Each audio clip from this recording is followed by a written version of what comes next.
Everyone buys safety with gold, he buys it with pain. A healer should save lives, but his gift is a leash. Refuse once and they punish him instantly. Break once and nobody cares, because he's replaceable. Wait till you see how he turns their victory prize into a rewind that flips the whole board. Kiaru is the kingdom's healing hero, dragged wherever soldiers bleed. The setting is a royal war machine that worships champions and discards helpers. The rule is simple: heal whoever they point at, whenever they demand. A second rule is hidden: his healing forces him to feel the wound and the memory behind it, so each rescue becomes another scar inside his head. Because of that, survival means silence, observation, and timing is the only weapon they can't confiscate. Now the first problem hits in a war camp full of screams. Normally, a healer would be guarded and thanked. But here, hands shove him forward like cargo. The bad option is to heal fast and hope they stop. That fails because faster just becomes the new minimum. So Kiaru heals while watching everything. Because watching is the only freedom left, and it works because nobody notices a quiet man learning. So now he memorizes who gives orders, who carries keys, who enjoys cruelty, until a captain snaps his fingers and calls for the medicine again. The worst part is the medicine isn't to help him, it's to tame him. Now the next problem is a sweet drink pressed into his hands under guard eyes. Normally you swallow to survive the moment, but swallowing makes him foggy and foggy makes him obedient. The bad option is to refuse because refusal feels brave. That fails instantly because refusal earns chains and blows. So Kiaru drinks and lets his face go empty, storing the taste for later. And it works because emptiness looks like surrender. So now they think he's broken exactly the way they like, until he wakes up hours later and realizes he lost time again. Suddenly, he hears a calm voice in the dark. Normally that would be a hallucination from the drug, but the voice offers a gift, an eye that sees truth. The bad option is to ignore it and accept the fog. That fails because the fog will keep him owned forever. So Kiaru accepts the power, and the world's lies become visible. And it works because truth gives him a plan. So now he can predict the next dose and the next trap, until the camp shifts into celebration and the Oros arrive smiling.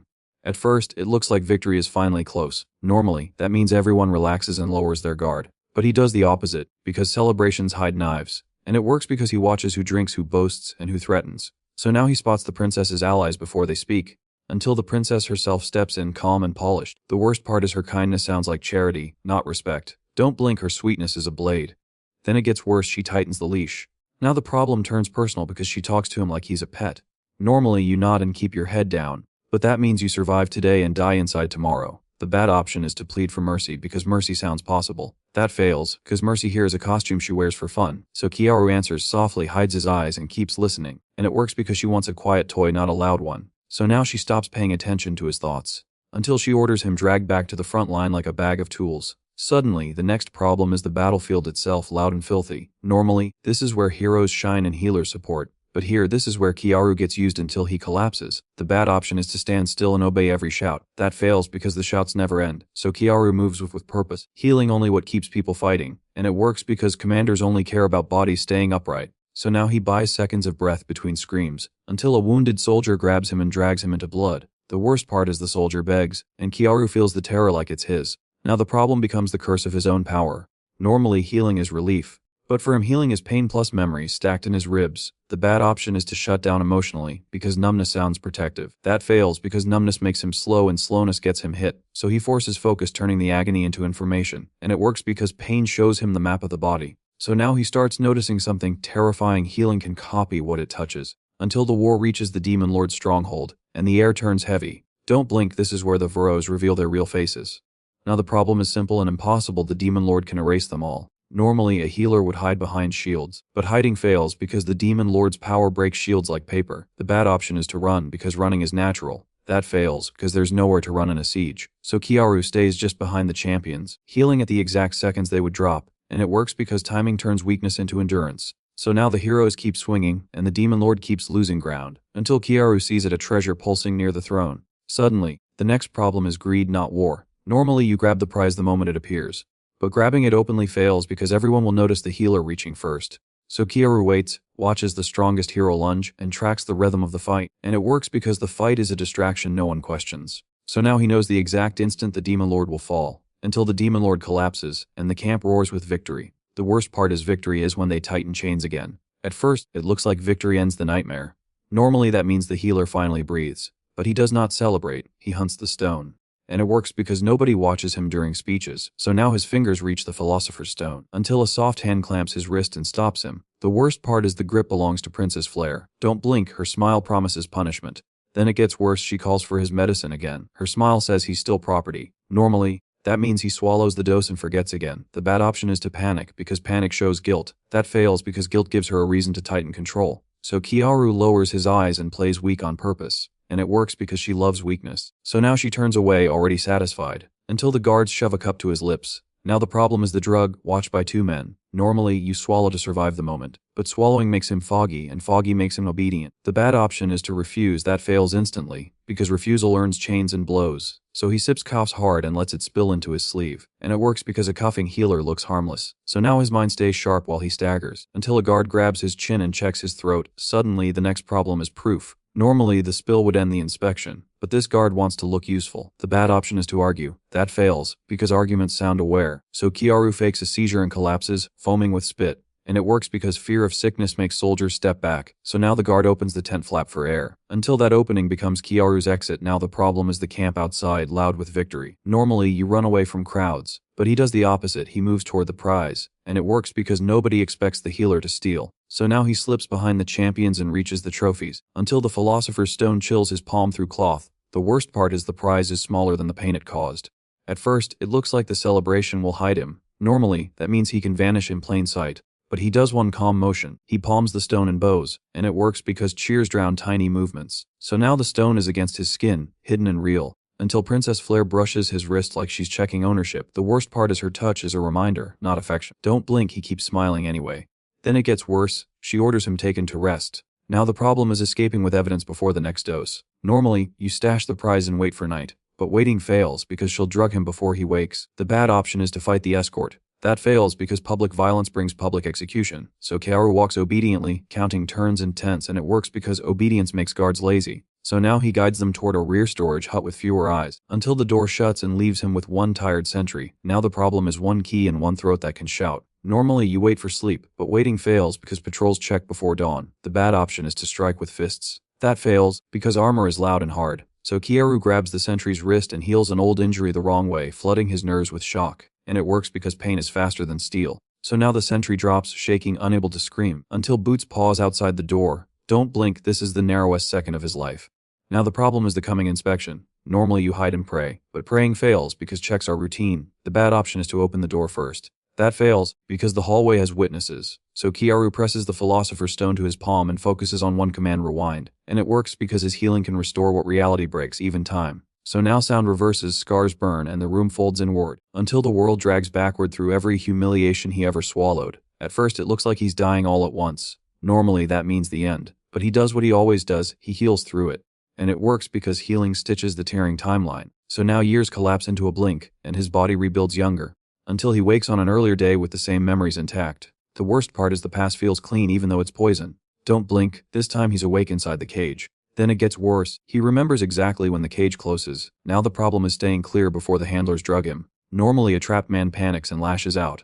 But that fails because early violence gets him killed. So Kiaru plays obedient and heals his own organs at night. And it works because poison can't bind a body that keeps rewriting itself. So now the doses dull him less and less, until the handlers increase the amount, suddenly testing his limits. Now the problem becomes attention. Normally attention is good for heroes, but for him attention is a spotlight on a trap. The bad option is to act fearless. That fails because fearless looks unnatural on a broken healer. So he acts humble, heals quietly, and steals tiny fragments: stamina, balance, grip. And it works because every helpful heal copies a sliver of strength. So now his hands stop trembling when he's ordered around, until he realizes the target is not the war, it's the princess. Suddenly the rules change from surviving to erasing a threat. Normally he would wait for the demon lord again, but now he wants Flare gone before she can ruin him. So he studies her schedule, her escorts, her blind spots, and it works because he remembers everything she thinks he forgot. So now he chooses the cleanest entry, a trusted commander's face, until he heals his features into Leonard's shape and walks the corridor unchallenged. Now the problem is words, not guards. Normally, a disguise fails when someone asks a personal detail. The bad option is to talk too much. That fails because extra words reveal cracks. So Kiaru keeps answers short and steady and reaches her door, and it works because authority sounds simple. So now he steps into her room, alone with her at last, until Flare tilts her head and asks a question only Leonard should know. Flare tilts her head and waits for the answer. Normally this is where a disguise collapses. The bad option is to guess, because guessing invites death. That fails because royalty punishes uncertainty. So Kiaru answers with the calm tone she expects from Leonard. And it works because confidence is a costume people believe. So now she lets him step closer, one breath too long, until she raises a hand to cast, smiling. Now the problem is magic at arm's length. Normally she paralyzes people and calls it discipline. The bad option is to let her finish the spell. That fails instantly because one spell ends everything. So Kiaru closes the door softly, disables the call bell and grabs her wrist. And it works because control starts with silence. So now he ills, the casting muscles the wrong way, locking her fingers in pain, until her mouth opens to scream anyway. The worst part is she still thinks she's untouchable. Now the problem is time before anyone hears a sound. Normally you'd threaten and explain. But explaining fails because speech is wise seconds. So he whispers one line she can't deny, he remembers everything. And it works because truth hits harder than threats. So now fear breaks through her pride, until fear turns into bargaining. Suddenly sweet at first, it looks like she will offer anything to survive. Normally that means apologies, deals, and fake tears. But he does not bargain, he changes the rules. And it works because he isn't here to win an argument, he's here to raise a threat. So now he chooses a colder revenge than death. He rewrites the person who can accuse him, until he realizes the palace still needs a princess. To see walking, the worst part is living is the punishment he chooses. Don't blink, he starts the rewrite. Then it gets worse because healing becomes editing. Now the problem is reshaping memory without breaking her loudly. Normally memory fights back. The bad option is to leave her mind intact and rely on fear. That fails because fear fades and revenge grows. So Kiara stitches new paths over old ones, sealing old triggers as healed. And it works because her body accepts healing as truth. So now her eyes lose their sharpness and her voice loses its bite, until she repeats a new name when he gives it Freya. Suddenly, the next problem is escape with a living witness beside him. Normally you run, but running fails because running creates witnesses. So Kiaru makes Freya walk calmly, head lowered, like an attendant following orders. And it works because obedience looks ordinary in this palace. So now they slide into servant corridors where faces matter less. Until the real Leonard turns the corner, returning early. Don't blink, this is the mirror walking toward him. Now the problem is two identical commanders in one hall. Normally that means instant exposure. The bad option is to talk it out. That fails, cause guards will grab both and ask later. So Kiaru strikes first, drops Leonard with a fast nerve hit, and keeps him alive. And it works because a living scapegoat tells a cleaner story than a corpse. So now he plants the simplest scene. Leonard looks guilty and Freya looks like a victim. Normally framing needs papers, seals, and perfect timing. The bad option is to overdo details, because details create contradictions. That fails because contradictions invite real investigators. So Kiara keeps it brutal and simple. Leonard's signet, a torn sleeve, and the drug scent on his collar. And it works because guards prefer the easiest explanation. So now the blame sticks fast, even before questions start, until a patrol rounds the corner and demands to see the commander immediately. At first, it looks like they can slip away before anyone checks. Normally that means take the nearest exit and vanish. But he does the opposite. He leaves signs that pull the search away from the gates. And it works because people chase the loudest story first. So now the palace hunts Leonard, not the healer. Until the gatehouse begins checking lines, suddenly tightening control. The worst part is the palace loves public punishment. Don't blink, Kiara turns calm into camouflage. Then it gets worse because Freya's face could still spark recognition. Now the problem is the final barrier, bored soldiers with sharp eyes. Normally you need papers, seals, and an escort. The bad option is to force your way out. That fails, because force triggers alarms and arrows. So Kiaru blends into a supply line, leaving at dusk, moving with carts. And it works because guards check cargo, not faces. So now they pass the first barrier with a lazy wave, until one guard hesitates at Freya's face shape. Suddenly the next problem is recognition. Normally you run when someone hesitates, but running fails, because running becomes proof. The bad option is to threaten him. That fails because threatened men shout. So Kiaru offers a quick heal for the guard's aching knee, gentle and efficient, and it works because gratitude replaces suspicion in one breath. So now the guard smiles, steps aside, and waves them through, until a shout rises behind them. Leonard has been found in a mess. Now the endgame payoff lands. The princess who owned him is gone, replaced by Freya walking at his side. Normally, that would feel like the end. But for Kiaru it's the first move. So he steps beyond the walls with a stolen future and enemies who don't know what changed. And if you were in his place, would you choose mercy or revenge? Comment your answer. And if you want the next arc, like and subscribe. At first it looks like freedom at last. Normally that means you breathe and stop looking back. But he does not stop scanning corners. And it works because hunters follow the careless. So now every road is a test of patience, until a new rumor reaches them: the kingdom is gathering heroes again. The worst part is those heroes will eventually cross his path. Don't blink because the next arc gets crazier. Then it gets worse, because someone out there recognizes his healing style. That's only chapter 1 out of Tenwa. But that wasn't the worst part. A hunted healer slips into a lawless city with one ally. If the wrong eyes recognize them, they die instantly. He has one plan: steal a fighter without starting a war. Wait till you see how he turns a burning house into a cage. Kiarga is the man walking first, controlled. Lanarita is the city that smiles with knives. The rule is simple: public violence brings public executions. The second rule is Warsi. Every bystander can be a paid witness. So he moves like a shadow and speaks like a customer. The cost of a mistake is not just his life, it's Freya's life and every innocent nearby too. They enter at dawn with traders and carts. Normally, you'd head to the nearest inn and rest. But inns are nets because names get asked. so Kiarga buys street food and listens from the edge. And it works because gossip loves free bread. So now he learns which streets are watched. Until a patrol turns the corner and scans faces, Freya stiffens when armored boots pass close. Normally you'd lower your gaze and look harmless, but that fails because fear looks guilty here. So Kiarga looks bored like he belongs. And it works because bored men don't run. So now the patrol walks past without stopping. Until one guard squints at Freya's hair. Kiarga shifts one step, blocking the angle. Normally, you'd drag Freya away fast, but that draws attention because bodies bump and heads turn. So he slows down and turns into a cloth stall. So now they reappear looking like shoppers. Until a vendor shouts, "Auction today." At first it sounds like background noise and cheap entertainment. Normally, you ignore it and keep moving. But Freya's face tightens because she knows what auctions mean. So Kiarga follows the sound at a distance, and it works because distance lets him count guards. So now he sees a fence platform near a stone warehouse. Until the crowd swells and traps them in motion, coins flash, laughter rises, and cruelty gets called business.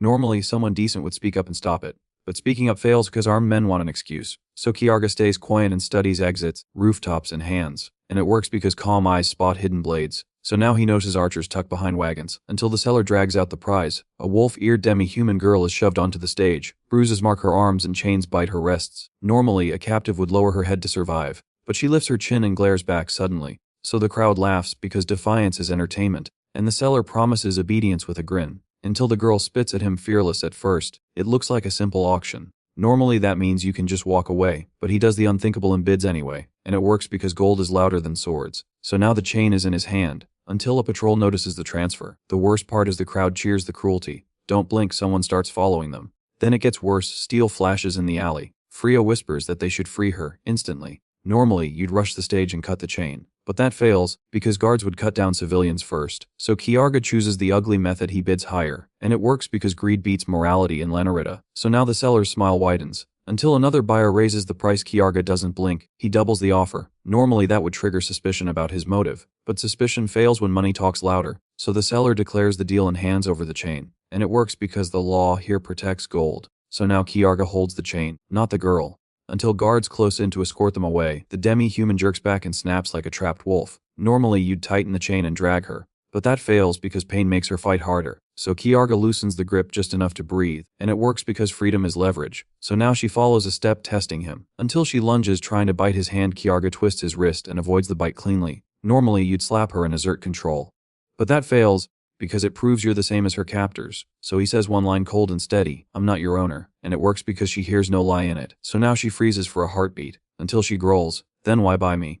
Kiarga answers with truth, not comfort. Normally you'd promise safety and kindness, but promises fail because Narratormanhwa taught her to hate words, so he offers a deal, revenge for cooperation. And it works because revenge is something she understands. So now she stares, weighing the trade, until she asks what he wants in return. He says he wants a partner who won't break under pressure. So he offers purpose, not comfort. And it works because purpose doesn't pretend, until she hears Freya's voice and flinches. Freya steps closer and keeps her hands visible. Normally, someone kind would rush to hug the victim, but that fails because touch can feel like a cage. So Freya speaks softly and gives space, and it works because respect is rare here. So now the girl exhales, but her eyes stay wary, until footsteps pace behind them again. They cut through alleys to shake the tail. Normally you'd run and create distance, but running fails because runners get chased. So Kiarga walks normal speed and changes directions often, and it works because tails get impatient. So now the follower shows themselves at a corner, until steel clicks behind them. At first it looks like the tail gave up. Normally, that means you're safe for a minute.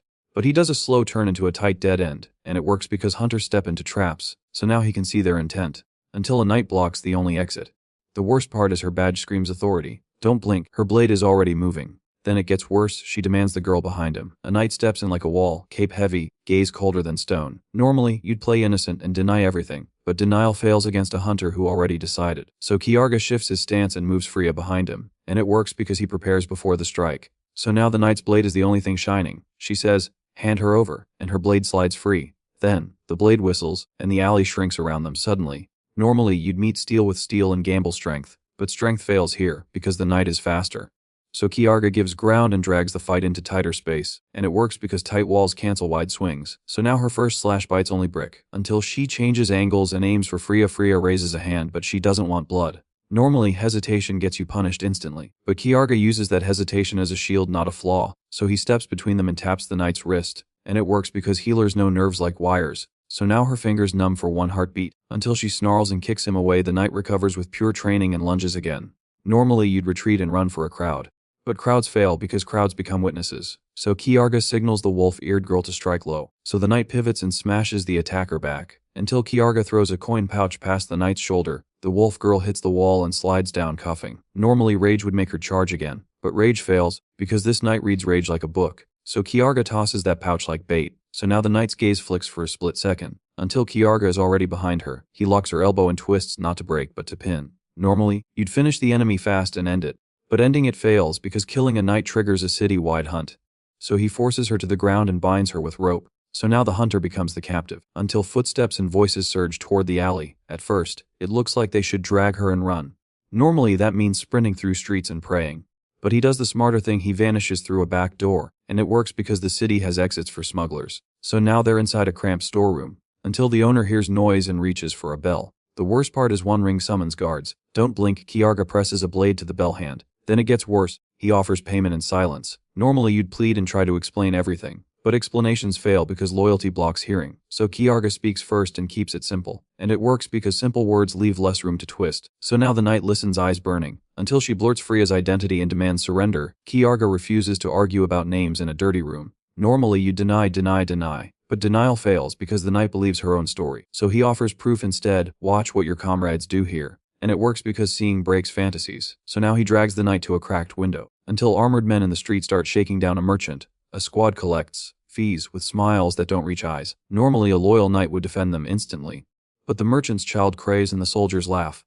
So the bound knight stiffens, confused and angry. And it works because cruelty is louder than uniforms. So now her certainty wobbles, until a commander arrives with polished armor and a grin. He walks like the street belongs to him. Normally you'd confront him and demand justice, but confrontation fails because crowds fear rank. So Kiarga forces the knight to watch silent. So now she sees the commander take a bribe and order more collection, until he points at the merchant's daughter. The commander's men grab the girl, and the father drops to his knees. Normally the knight would rush out and cut them down, but rushing fails because dozens more soldiers wait nearby. So Kiarga pulls her back and whispers, "Not yet," and it works because timing saves more lives. So now the knight trembles with restraint, until the commander's eyes flick toward their building. They retreat through back alleys as the commander's patrol spreads.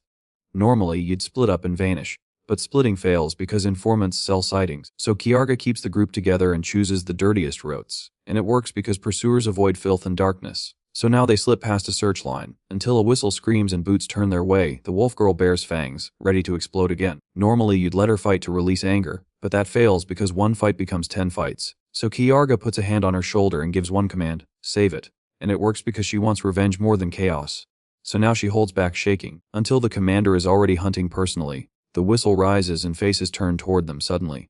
Normally you'd cut through the crowd and disappear, but that fails because the commander is already hunting personally. So Kiarga steers them into an empty lodging house at the end of the lane, and it works because pursuers want to corner prey. So now the door shuts behind them, until the commander orders his men to surround it. At first, it looks like they can still talk their way out. Normally that means bargaining and promising surrender. But he does something bolder, he lures them into a spectacle. And it works because the commander wants a dramatic capture. So now the crowd starts gathering to watch, until the commander laughs outside and lights a torch. The worst part is the crowd is watching like it's theater. Don't blink, Kiarga bars the front door from inside. Then it gets worse, he pours oil along the floorboards. This is the moment the rules change for the bound knight suddenly. She isn't watching a rumor anymore, she's watching evil in uniform. Normally her mission would be, return Freya, no matter what. But that mission fails, because the commander's cruelty is the bigger threat. So her target shifts from the fugitives to the commander. And it works because her conscience finally beats her orders. So now she nods once, choosing to fight beside them, until the commander laughs outside and lights a torch, before the flames climb. Quick question, would you trust a knight who just switched sides? Comment your answer, and if you want more recaps like this, like and subscribe.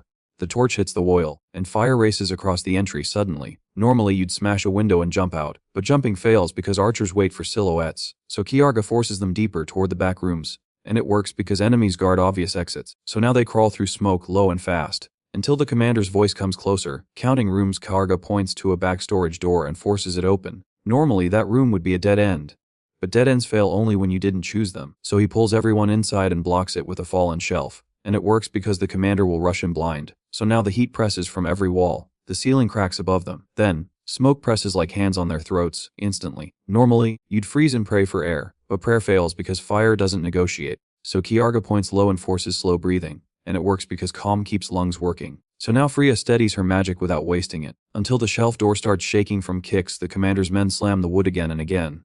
Normally you'd brace the door and wait, but waiting fails because the ceiling is already weakening.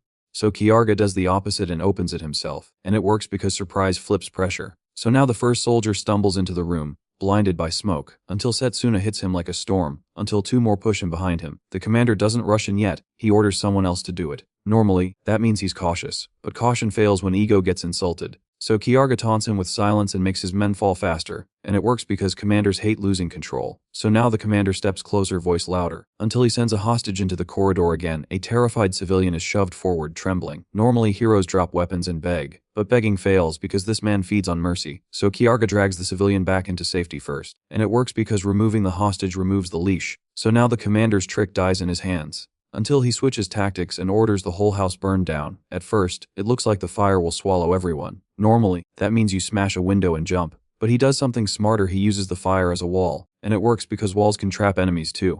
So now Kiarga pours the last oil into a tight circle, until the commander steps over it, chasing his wind. The worst part is he thinks flames only hurt victims. Don't blink. Freya flicks wind and the ring ignites. Then it gets worse. The dead end becomes a cage. The ring of fire rises around the commander's boots, sudden and bright. Normally, a man would retreat and regroup, but retreat fails because Kuriha blocks the doorway behind him. So he lunges at her, desperate to break out, and it works for a second, because desperation is unpredictable. So now sparks fly as steel meets steel, until Setsuna slams a fallen beam into the gap, sealing it. Now the commander is trapped between fire, blade, and smoke. Normally he would order his men to rush in anyway, but rushing fails because no one wants to die for his pride. So his soldiers hesitate at the flame line, and it works because fear finally points at him. So now the commander realizes he's alone, until he tries to break past Kuriha with brute force. Kuriha ends the struggle with one clean strike, not fancy, just final. Normally she would arrest and drag him to court, but court fails in a city like this. So she cuts him down before he can scream again, and it works because decision kills hesitation. So now the commander's reign ends in ashen silence, until the building groans and starts collapsing. Kiarga doesn't celebrate, he counts seconds. Normally you'd check wounds and talk about what happened, but talking fails because fire is still moving. So he forces everyone through a back hatch he prepared earlier, and it works because he planned before the flames. So now they spill into an alley, coughing and alive, until whistles and boots flood toward the smoke. At first, it looks like guards will catch him in minutes. Normally that means hiding and blending in, but he does something bolder. He turns the crowd into cover, and it works because crowds argue louder than they watch. So now Freya smears soot on her face, and Setsuna pulls a hood up, until someone recognizes Kuriha's disciplined stance. So now they slip through a market lane while merchants shout prices. At first, it looks like the patrol will spot them. Normally, that means you run, but he does the dumb-looking thing and freezes, and it works because movement draws eyes. So now the patrol keeps walking, until a merchant's finger starts to rise. The worst part is one shout becomes 10. Don't blink. Kiarga forces Kuriha to limp. Then it gets worse. Another patrol turns the corner, until a patrol pushes into the same lane from the other side. So now the danger slides past them one breath at a time, until the wolf girl whispers, "Am I free?" Kiarga answers without softness, because softness can lie. Normally, someone would promise forever and safety, but forever fails in a kingdom that hunts you. So he says, "You're free if you choose us." And it works because choice is the opposite of chains. So now Setsuna nods once, teeth clenched, steady, until she asks who they fight next. Kuriha finally speaks, voice rough with shame and resolve. Normally she would return to her order and report, but reporting fails because her own leaders will bury her. So she asks to stay and swing her sword for the right reason. And it works because she has seen the truth with her own eyes. So now Kiarga gains a blade that can cut armies, until Freya warns that the kingdom will notice this fire. At first, it looks like they won and bought time. Normally, that means you sleep and recover, but he does the opposite. He moves before sunrise. And it works because the first hunters arrive at dawn. So now they pack fast and leave Lanarita's edge roads, until a messenger bird lands on a broken signpost. The bird carries a royal seal, heavy and bright. Normally that means simple orders and routine patrols, but routine fails when the crown is afraid. So Kiarga reads one line and his eyes harden, and it works because he understands threats like tools. So now Freya turns pale as the message names the healer directly, until the note adds a second line, colder than the first. It says villages will burn until he surrenders alive, and it says the hunt is only beginning. But that wasn't the worst part.